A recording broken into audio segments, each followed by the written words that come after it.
each week. The bargain bin. So the bargain bin for the week commencing 25th of October.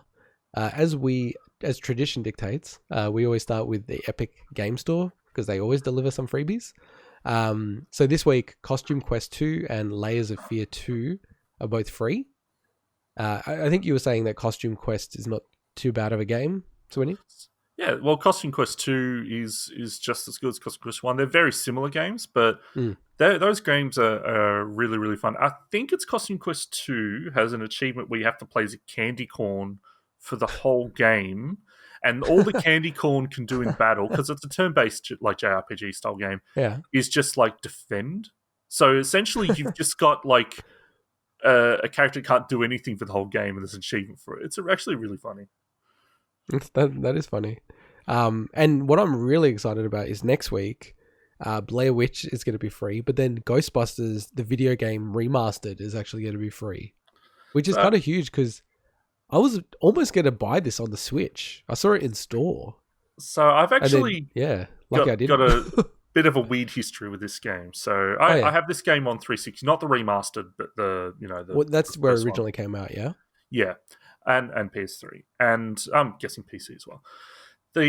But what it was, so there was glitched achievements in the single player campaign, but they years later. Why don't I not guess? No, you don't know where this is going. But go. Years later, they patched it, but they basically said, okay, if you've ever started the game before and unlocked an achievement, you can never unlock those other ones. But anyone that started brand new can unlock them, right? So I was in a good position because I hadn't played the game. So unfortunate for those people in the past, though. But then they announced bullshit. Like, the servers. I know. Hey, there's a lot of bullshit stuff about developers not patching achievements. Let me just say that. But then they announced the multiplayer servers were getting shut down.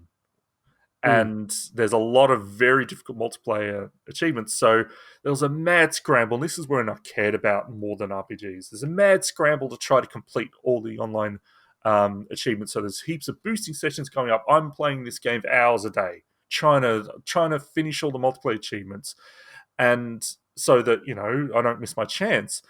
And it turns out the servers never got shut down. They're still up to this day, and we have no idea if that was someone misreporting, or if it was if they were just taking down one element that was like a leaderboard or something. But the servers never got shut down, so all of us are rushing around to do it, and I never ended up bothering to complete it because I said, "Oh, bugger that." And at that point, I think that's around the time when I probably gave up or doing all that stuff. But yeah, I played a lot of the multiplayer in that, and honestly, it's actually had a lot of potential. I actually think I played some with our mates as well, just for fun, and it seemed pretty cool. But I never got a chance to try the single player. So. Yeah, I've heard good things about this game. And the thing is, I love Ghostbusters 1 and 2. I'm not going to comment about the more recent one that was released. But, I think we both know, but, for everyone's sake, Ghostbusters 3, they kept on trying to work on that forever, trying to get that off the ground. And so much of Ghostbusters 3 got incorporated into this game.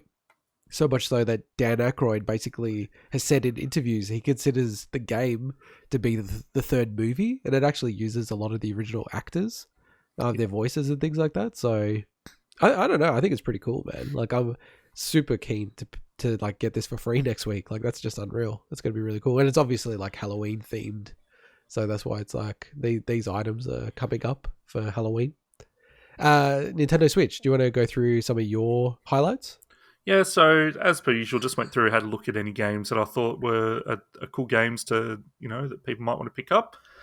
So first of all is Knights of Pen and Paper 1 and 2. I think they're technically the deluxe editions, and they're really cool games. I played through them before. Really, really neat, very funny. They're 50% off, and there's about 9 days left on those. Collection of Mana. So that's 50% off with about 7 days left. So that's the compilation that has...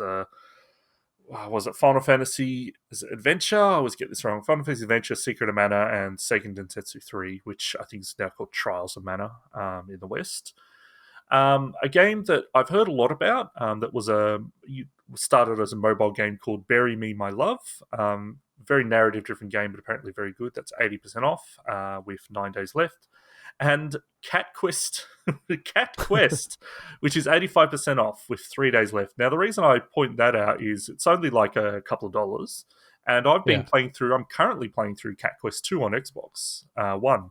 That's actually a really neat game, the sequel. And the first one looks very similar. Like, it does not, when you look at it on the surface, you're like, what is this game? Is this something just like crappy knockoff mobile thing? It's actually really well made. It's really fun. It's it's not really a Diablo style game, but it's a similar kind of, action RPG kind of thing where you're walking around a map, going to dungeons and stuff. It's really, really neat. So, and it's very funny. Lots of pun names around cats and dogs and stuff. So. Yeah. And I mean, for PlayStation, there's a lot of Halloween sales. There's nothing really that jumped out at me that was a new deal. But yeah, like you might want to check on your PlayStation just for the Halloween sales that are going on now. So obviously your Resident Evils, your Silent Hills, all those type of games are on sale at the moment. And then do you want to jump into Xbox? Because there's some exciting news of what's happening with Game Pass. Yeah. Why make me sign up? Yeah, right. So 2 new additions to Game Pass. Two new additions to the Game Pass. Hey, you'll bid $700 on an amiibo, but not sign up to Game Pass. Oh, I accidentally bid. But I guess you could always say that. Technically I bid $771. Well, I mean, it is true. It's true. So, new additions to Game Pass. Hey, I've spent like $150 on a hand puppet before, so I'm on the spec. Hey, I sold it for $100. Sex puppets? I sold it for $120, so I ended up making most of it back. You're a scalper. Yeah. Go on. So, new additions to Game Pass. There's 2 of them, both available now. The first one is Rainbow Six Siege. So that's available just on Xbox, not PC. I have no idea what it includes in terms of the operators or not, though. That's something that I wish I would have looked up before I thought of it right now. But at least the base game with whatever base operators that it gave you would be available.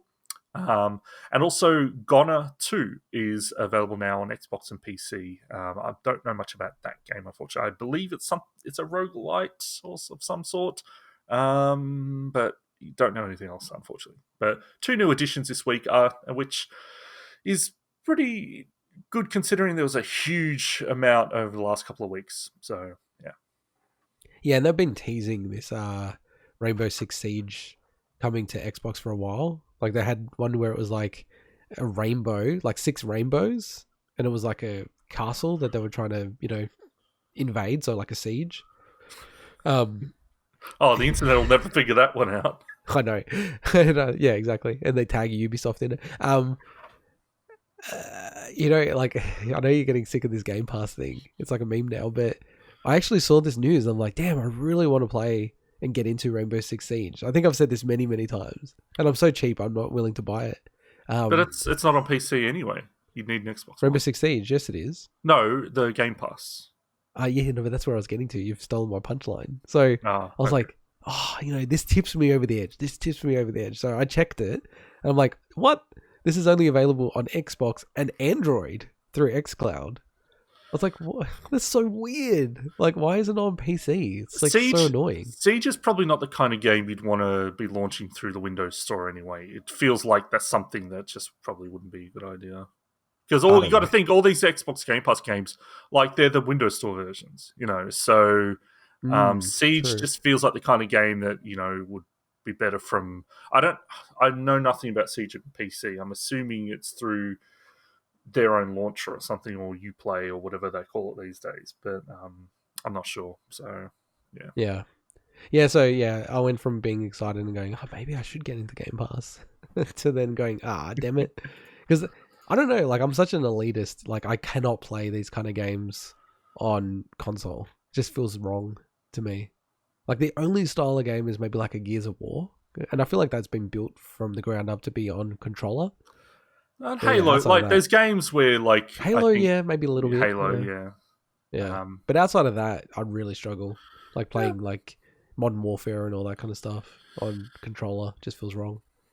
So yeah, no, another great addition to Game Pass. It's very cool. All right, well, let's get into our special features.